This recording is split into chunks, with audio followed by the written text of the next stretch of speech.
যদি সর্বশক্তিমান আল্লাহ যে কোনো কিছুই তৈরি করতে পারেন, কেন তার সমস্ত পৃথিবী তৈরি করতে 6 দিন লাগলো? বোন প্রশ্ন করলেন যে আল্লাহ যদি যে কোনো কিছু সৃষ্টি করতে পারেন তাহলে কেন 6 দিন সময় নিলেন। বোন, আল্লাহ যদি চাইতেন একদিনে সৃষ্টি করতে পারতেন, তখন আপনি বলতেন যে কেন একদিনে তৈরি করেছেন, 6 দিনে কেন নয়? কারণ আল্লাহ 6 দিনে এটা বানাতে চেয়েছেন।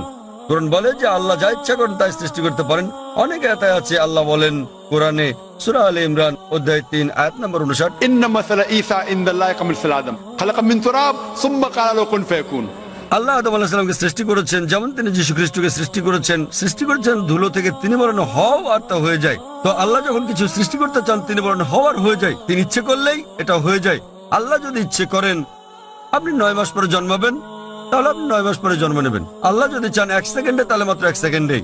তো আল্লাহ চাইলেন যে তিনি কোনো কিছু 6 দিনে সৃষ্টি করবেন, তাই তিনি করলেন।